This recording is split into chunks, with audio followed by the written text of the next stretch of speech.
Hoje, pela graça de Deus, meus irmãos, eu gostava de vos falar de mais uma pessoa que cooperou com Paulo. E eu gosto deste tema porque todos nós que somos do Senhor e aqueles que não são do Senhor não devem adiar esta decisão de aceitarem a salvação que há em Cristo Jesus por meio da sua obra redentora. Mas todos nós que já somos do Senhor devemos ser como estas pessoas, cooperadores de Paulo. E eu tenho focado particularmente, tirando uma ou outra exceção, naqueles que são pouco conhecidos. Naqueles que têm até nomes que nunca nos lembraríamos sequer de dar a um filho ou recomendar um nome bíblico. E por todos nós somos mais ou menos anónimos. Não ficaremos para a história, muito provavelmente. Ainda na semana passada dizia a alguns irmãos, falando de Onesíforo, dizer-lhes que daqui a 100 anos provavelmente ninguém se lembrará de nós. Se o Senhor não vier antes, ninguém aqui na Terra saberá que existiu o Paulo Daniel de Oliveira Ferreira. Provavelmente não. A não ser que eu faça algo particularmente marcante para a humanidade, no bom ou no mau sentido, provavelmente ninguém se lembrará de mim. Mas enquanto aqui estou, posso marcar positivamente aquelas pessoas que me rodeiam. E as pessoas de quem eu vos tenho falado são pessoas assim. Ficaram para a história porque cooperaram com Paulo e o Senhor quis que os seus nomes ficassem registados. Mas provavelmente houve centenas, se não milhares de crentes deste tempo que não tiveram os seus nomes escritos na palavra de Deus, mas que fizeram obras muito próximas destas pessoas que aqui estão referidas. E o Senhor não se esquece deles. Daqui a 100 anos, provavelmente ninguém se lembrará de mim, mas daqui a 100 milhões de anos, o Senhor ainda se lembrará de mim. E recompensar-me-á conforme entender e de acordo com aquilo que eu tiver feito através do corpo, ou bem ou mal, no tribunal de Cristo. Ora bem, hoje eu quero-vos falar de uma mulher. Não é só homens, já falei de Cláudia há cerca de 2 meses, e hoje gostava de vos falar em Romanos 16, que é onde nós temos aqui, costumamos chamar a isto, é a lista de oração de Paulo. Paulo cita aqui dezenas de vários crentes e cita várias mulheres. Interessante, cita várias mulheres. Às vezes há aquela ideia de que as mulheres são cidadãs celestiais de segunda classe. Que Paulo tratava as mulheres abaixo dos homens. Paulo era machista. Há uma expressão que alguns saberão do que é que eu me estou a referir. Alguns diziam que a mulher é uma múmia. Não é? A mulher não tem que estar calada, não se pode mexer, nem... E vamos ver que não é nada disso. A mulher pode fazer muita coisa. E demasiadas vezes há foco naquilo que a mulher não pode fazer. E não naquilo que ela pode e deve fazer, melhor até do que um homem poderia fazer. Então, Romanos 16 tem aqui várias mulheres. Até tem aqui creio eu, um homem que alguns pensam que é mulher, que é Júnia, que aparece aqui no versículo 7, não é dessa pessoa que vamos falar. Alguns querem pegar aqui no Romanos 16, 7 e dizer que Júnia era apóstola. Provavelmente seria Júnias, que é um nome masculino, e seria um dos apóstolos. Um apóstolo. Se distinguiram entre os apóstolos. Mas não é dele que vamos falar. Vamos falar da primeira mulher. Paulo começa logo por uma mulher, em Romanos 16. E lemos então assim, Romanos 16, versículo 1. Recomendo-vos, pois, Febe, nossa irmã, a qual serve na igreja que está em Cencreia, para que a recebais no Senhor, como convém aos santos, e ajudeis em qualquer coisa que de vós necessitar, porque tem hospedado a muitos, como também a mim mesmo. Febe é um nome, provavelmente, de famílias pagãs, porque Febe era o nome de uma criatura mitológica. Não era titã, porque titã é masculino. Provavelmente já ouviram falar nos titãs, aqueles seres. Não eram bem deuses, mas eram próximos dos deuses gregos. Mas era uma titânide, que era o feminino. Febe era o Titânio que estava associado à luz. E também este nome está associado, o nome Febe, está associado a Febos, que é outro nome de, provavelmente esta vocês já conhecem, o Apolo, é o nome, outro nome do deus grego Apolo, que era o deus do sol, o deus da luz. E esta mulher, outrora, apesar dos seus pais terem dado um nome que remetia para a luz, ela estava em trevas. Esteve em trevas durante algum tempo da sua vida, até que o Senhor o chamou das trevas para a sua maravilhosa luz, como lemos em 1 de Pedro 2,9. E Paulo também fala, e só a partir daí é que ela pôde passar a fazer jus ao seu nome, porque antes ela era trevas. Um pouco como, quem é que foi outra pessoa que tinha um nome que só depois de se converter é que começou a fazer sentido o seu nome? Quem foi? Hã? Então, meu Deus. Ele, outrora, tinha um nome que significava uma determinada coisa, mas ele não era nada disso. Onésimo, exatamente. Onésimo significa útil. E Onésimo era inútil, enquanto era descrente, mas quando se converteu, aí sim pôde passar a fazer justiça ao seu nome. E esta mulher, só depois de se converter, é que pôde fazer jus ao seu nome de ser luz. E Paulo fala sobre isso e diz, em Efésios 5:9, 5:8, eu vou ler só, porque noutro tempo erais trevas, mas agora sois luz no Senhor, andai como filhos da luz.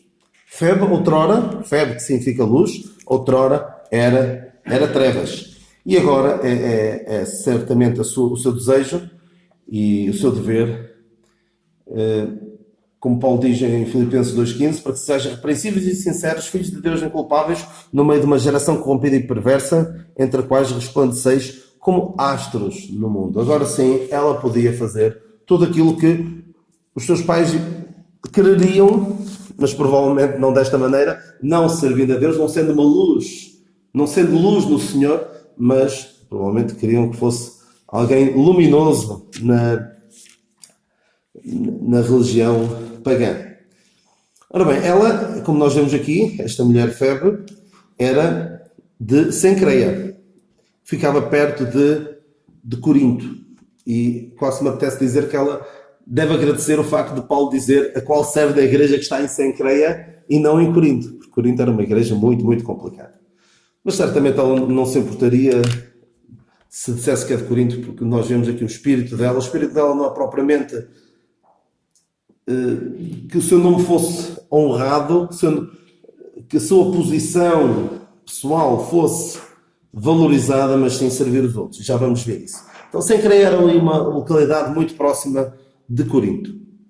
E provavelmente, é mais ou menos unânime, que terá sido esta mulher, uma mulher, isto para dizer aqueles que dizem que Paulo desvalorizava as mulheres, muito provavelmente foi esta mulher que levou a carta aos romanos. E imagine a grande responsabilidade desta mulher de levar esta carta. E o que terá levado Paulo a confiar-lhe tal obra. Alguém disse, são palavras talvez um pouco exageradas, mas eu percebo o que é que este irmão quereria dizer. Disse assim: Febe, debaixo das suas vestes, levava o futuro da teologia cristã. E de facto, imaginem o que era nós não termos a carta aos Romanos. O quanto perderíamos se não tivéssemos esta carta. Imaginem a grande responsabilidade e o grande privilégio dado a esta mulher. Ora bem, então o que é que Paulo diz sobre esta mulher? Recomendo-vos. Começa aqui, versículo 1, recomendo-vos, pois, fé. Era uma mulher recomendável. Paulo, a dada altura, diz sobre ele e os que cooperavam com ele, tornando-nos em tudo, antes como ministros de Deus, tornando-nos recomendáveis em tudo. Paulo queria ser recomendável. E será que aqueles que me conhecem, aqueles que sabem como eu me conduzo, podem recomendar-me?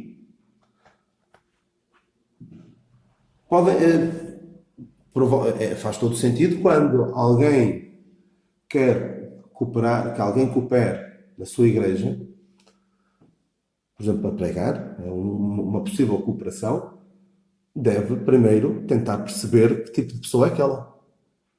Até falar com os responsáveis da sua igreja local. Nós vemos, um exemplo claro disso é quem? Timóteo.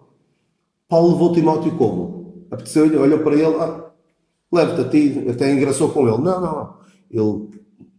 Porquê é que ele levou Timóteo? Porque dele dava um bom testemunho, não só os da sua igreja, como os ali à volta. Será que as pessoas me conhecem? Primeiro, me conhecem, dão-me a conhecer, ou não fazem a mínima ideia? Porque por vezes nós convivemos com tantas pessoas nas igrejas, e já aconteceu de haver pessoas que eu passo uma vida inteira com elas, ou várias décadas, e não sei nada do que elas pensam sobre a palavra de Deus. E há pessoas que partem para a eternidade e nós ficamos assim um bocado atrapalhados. Será que é crente? Será que não é? Eu não sei. Eu nunca ouvi falar de nada. Será que as pessoas me conhecem? E conhecendo-me, me podem recomendar? Podem dizer, olha, ele vai da minha parte. Pode estar descansado. E Paulo faz isso. Por exemplo, com João Marcos, depois de ele ter tido aquela falha com ele sente a necessidade de recomendar João Marcos aos crentes de uma determinada igreja. Se for ter convosco, recebei-o. Eu já falei disso em tempos. Paulo teve esse cuidado. Porquê? Porque percebeu que ele, entretanto, tinha mudado. Será que me podem recomendar?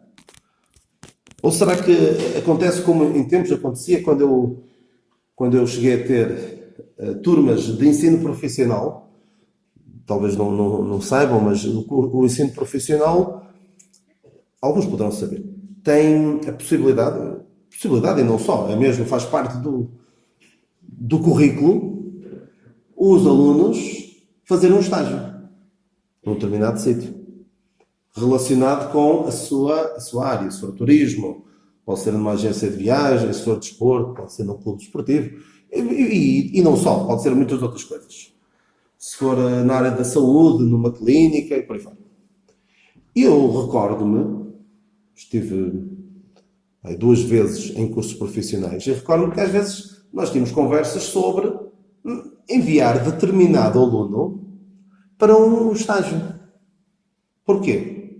Ele ia manchar. Nós vimos como é que ele se comportava ali na escola e tínhamos receio de o mandar para estágio porque depois ia ser um problema. Nós não podíamos recomendar. Porque depois, para o ano, queríamos contar outra vez com aquela entidade para acolher aquele aluno para fazer um estágio, e eles iam dizer, não, esta pessoa não fez nada de jeito. Nós contávamos que viesse para ajudar e só atrapalhou. Será que é assim comigo? Ou será que, tal como Febre, sou recomendável, as pessoas podem, por assim dizer, pôr as mãos no fogo por mim? Esta irmã, esta é a nossa irmã, a qual serve na igreja que está em Sancreia. Outras versões, eu não sei se alguém terá uma versão diferente,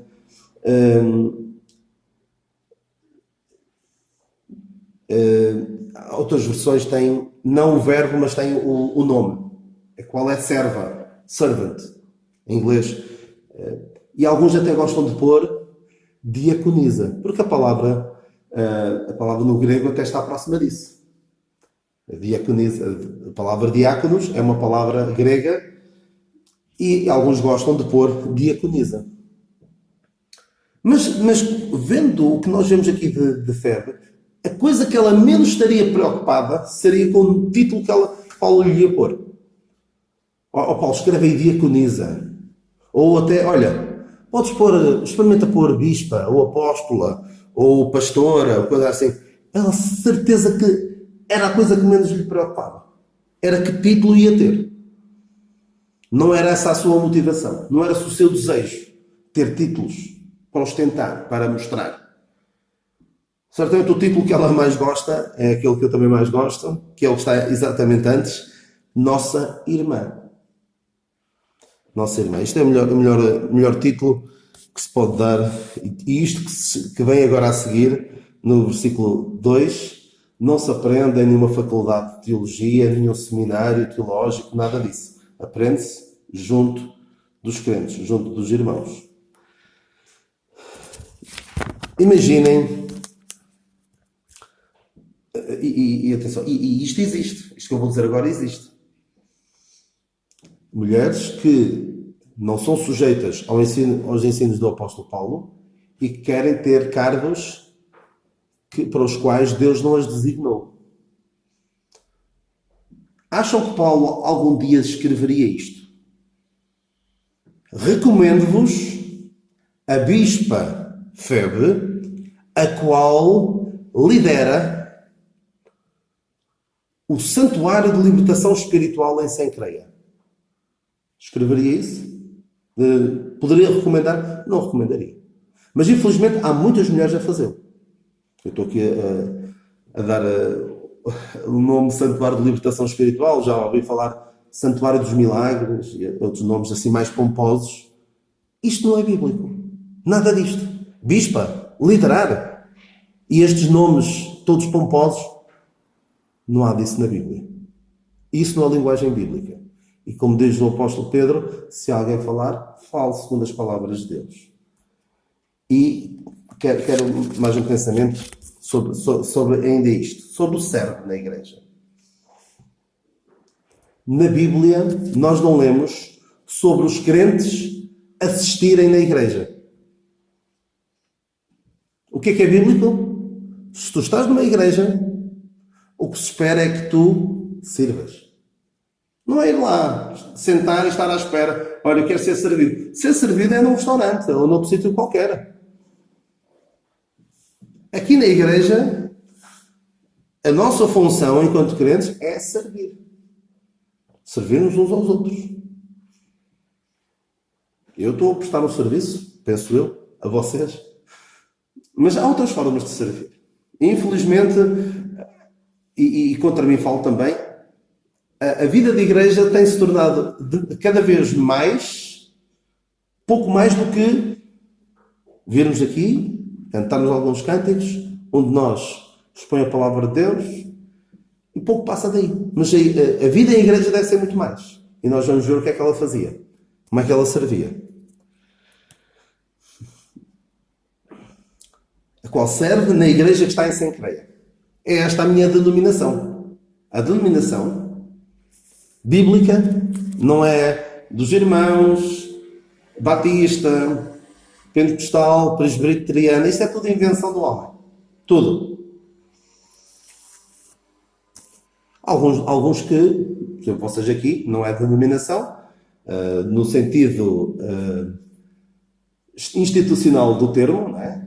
Há várias denominações aqui em Portugal e pelo mundo fora. Vocês têm aqui Igreja de Cristo, não é?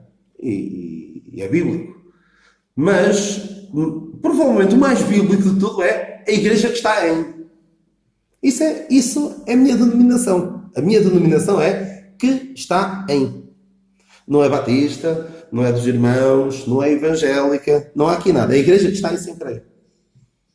Eu, por exemplo, quando gravo as mensagens e depois publico no YouTube, particularmente, eu ponho sempre mensagem na igreja em. Raramente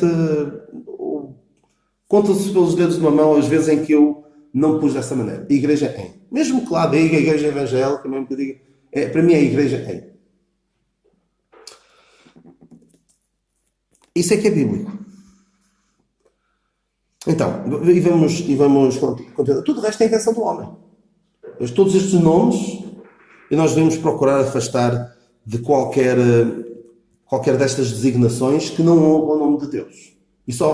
E no fundo apenas são reflexo da divisão que há no corpo. Deus, quando idealizou o corpo de Cristo, não foi pensar uns vão estar aqui, outros vão ser daquela denominação. Nada disso. E depois nem se dão uns com os outros, em muitos casos. E lá está. Eu até percebo que nós precisamos de certas designações para nos demarcarmos do erro. Eu compreendo. mas não é isso o ideal bíblico. Ora bem, continuando no versículo 2. Recebais, para que recebais no Senhor. Ou seja, recebam-na como se fosse eu. Recebam-na como se fosse eu. Porquê? Porque recomendou-a, recebam-na como se fosse eu. Fazei com que ela se sinta em casa. E é como se ele estivesse a dizer, venha, como fizeram em Atos 15, os discípulos, deram-lhe as deixas em comunhão. Ou seja, façam com que ela se sinta em casa. E é muito interessante esta palavra, recebais. Eu vou ler-vos aqui uma outra passagem onde aparece esta palavra, a palavra original do grego, onde aparece esta palavra. Em Lucas 2,25, eu só vou ler. Havia em Jerusalém um homem cujo nome era Simeão.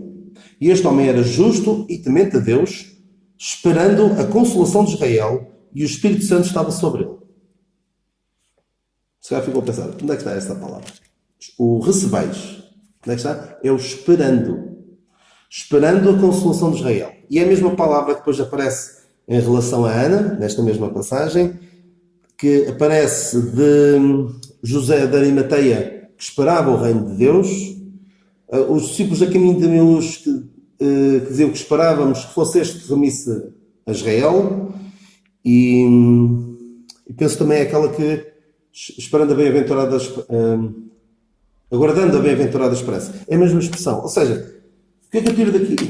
É também aquela expressão que se usa para o Senhor recebe pecadores e come com eles. Paulo estava basicamente a dizer, esperem-no e recebam-na como esperamos a vida do Senhor. Ou seja, tratem-na, esperem-na de uma forma ansiosa, como estes homens que nós vimos, Simeão, Ana, José de Arimateia, os discípulos que iam a caminho de Emaús, aguardavam a redenção de Israel. Muito forte esta palavra, não é só receber e depois ela até se sentir assim um pouco desconfortável, porque por vezes acontece isso. Alguém é acolhido num determinado sítio, mas depois não há preocupação com que ela se sinta em casa. Vem do meio diferente, não conhece a cidade, não conhece os costumes e basicamente arranjam só um quarto para dormir e mais nada.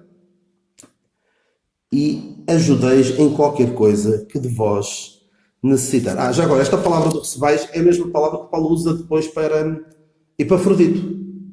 Recebei, pois, do Senhor. Porquê? Porque ele tinha feito uma grande obra, tinha posto a sua vida em risco por amor da obra, por amor dos irmãos, portanto, recebei. Ou seja, este receber é também um sinal de respeito, de consideração pela obra que outros fizeram. E ajudeis, continuando no versículo, como convém aos santos. Como convém aos santos. É isto que convém nos santos. É o comportamento que se espera dos crentes. E ajudeis em qualquer coisa que de vós necessitar. Ela provavelmente, pelo que dá a entender até de uma palavra que vem daqui a bocadinho, ela poderia ser uma mulher de negócios e que terá ido também a Roma tratar de alguns negócios e seria bom ter a ajuda dos crentes de Roma para poder orientar numa cidade que não conheceria tão bem quanto eles. E porquê? Porque tem hospedado a muitos, como também a mim mesmo. E este hospedar é muito mais forte do que apenas permitir que alguém durma em sua casa.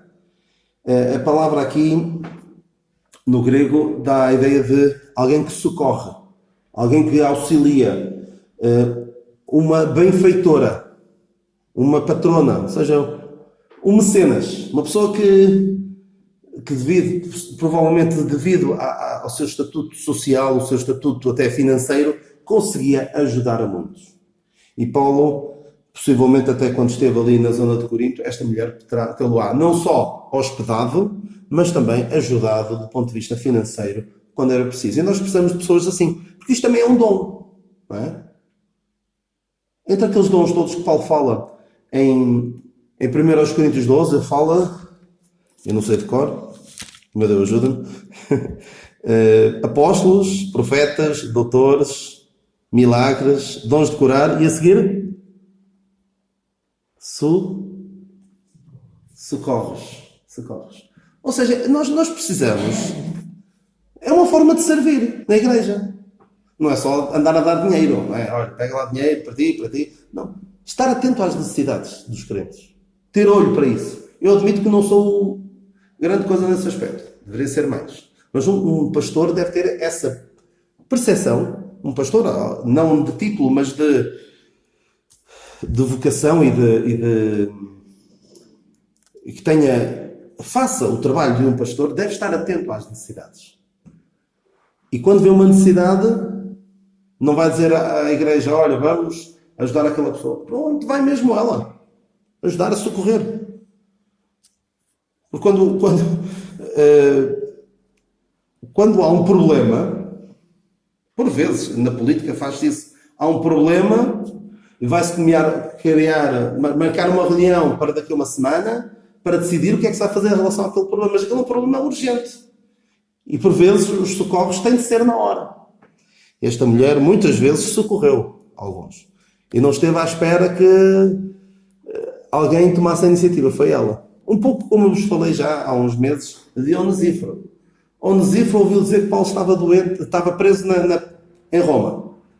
E o que é que ele fez? Olha, eu vou orar para que o Senhor mova alguém para o ir consolar, para o ir visitar. Ou vou mandar dinheiro. Ou vou orar por ele. Paulo aguenta aquilo tudo. Paulo diz que pode todas as coisas. Ele aguenta com tudo. Não, ele foi. E nós precisamos de pessoas assim. Precisamos de pessoas como Febre, que hospeda. Devemos ser hospitaleiros, não é? Praticar a hospitalidade, como também o apóstolo aos Hebreus, não é? Diz... Como? Exatamente, sim, mas como é que é antes? Agora não me ocorre. Praticar a hospitalidade, porque alguns, sem saber, hospedaram anos, exatamente, sim. A segunda parte da subida não me lembrava bem da parte inicial. Faz parte dos crentes. E naquele tempo, particularmente. Hoje em dia, as nossas viagens não são muito mais do que ir daqui para Lisboa, quando temos de ir, e normalmente vamos no mesmo dia. Voltamos no mesmo dia. Mas naquele tempo não, era mesmo muito necessário as pessoas hospedarem uns aos outros e fazer parte da comunhão. Nós temos de estar atentos a este exemplo desta mulher, que de facto era uma mulher recomendável, não estava propriamente preocupada com os títulos que poderia ter. Ela estava preocupada em ser irmã. E já agora, sobre títulos. Antes que me esqueça. Nós não lemos na palavra de Deus Paulo a referir-se a si mesmo como apóstolo Paulo. Nunca veio o título antes do nome. Ele escreve muitas vezes Paulo, apóstolo. Mas nunca anda aqui a ostentar títulos. Como alguns põem, tem de pôr um título antes do seu nome. E esta mulher também não vemos aqui. Alguns podem querer dizer que ela é diaconisa, e não é por aí que há um problema em particular. Nós normalmente não usamos esses termos, mas não é o mais importante. Eu não preciso de ter algum cargo, algum título na igreja. O melhor título é o de irmão. Como nós vimos de alguns, irmão amado e fiel ministro do Senhor. Alguém quer melhor do que isto? Eu não quero. Quem me dera que na minha lápide, se o Senhor não vier antes, seja escrito isso. Irmão amado e fiel ministro do Senhor. Acho que não fiz o suficiente para merecê-lo. Acho que há alguém que pense que fez o suficiente para merecê-lo, é porque não merece. Mas esta mulher não está preocupada com títulos. E está preocupada em servir. Na igreja que está em Sencreia, falámos sobre a importância de mudarmos esta mentalidade de eu não vou à igreja para ser servido, mas vou à igreja para servir. Um pouco como o John Kennedy disse, a dada altura, pergunta não o que o teu país pode fazer por ti, mas o que é que tu podes fazer pelo teu país? E eu, parafraseando, pergunta não o que a tua igreja pode fazer por ti, mas o que é que podes fazer pela tua igreja? Então a importância de recebermos os crentes, não só acolhê-los em casa, mas recebê-los. E esta palavra é muito forte, aquela palavra que dá a ideia, é a mesma palavra que é usada para aqueles que aguardam o reino de Deus. Ansiamos assim pela vinda dos nossos irmãos, por receber os nossos irmãos. Amamos dessa forma. Ajudeis em qualquer coisa que vos necessitar, porque tem hospedado a muitos, tem socorrido a muitos. Tem sido alguém com quem as pessoas têm contado. E por isso Paulo podia recomendá-lo perfeitamente. Somos nós, as nossas irmãs estão preocupadas em ser febres, em ver como é que podem servir a Igreja de Deus, ou estão mais preocupadas, infelizmente há muitas que estão preocupadas, eu não posso fazer isto, não posso fazer aquilo, porque é que eu não posso liderar, porque é que eu não posso pregar, algumas que é assim, essa é a sua preocupação, mas a preocupação desta mulher era servir, e que seja esse foi o nosso desejo, também dos homens, porque nós podemos aprender muito com, nós que somos homens, eu pelo menos fico por assim dizer, envergonhado de mim mesmo perante o que esta mulher fez, e que o Senhor nos abençoe e que nos ajude a atentar para estes bons exemplos de homens e de mulheres fiéis e que podem por isso, ser recomendáveis e recomendados aos outros.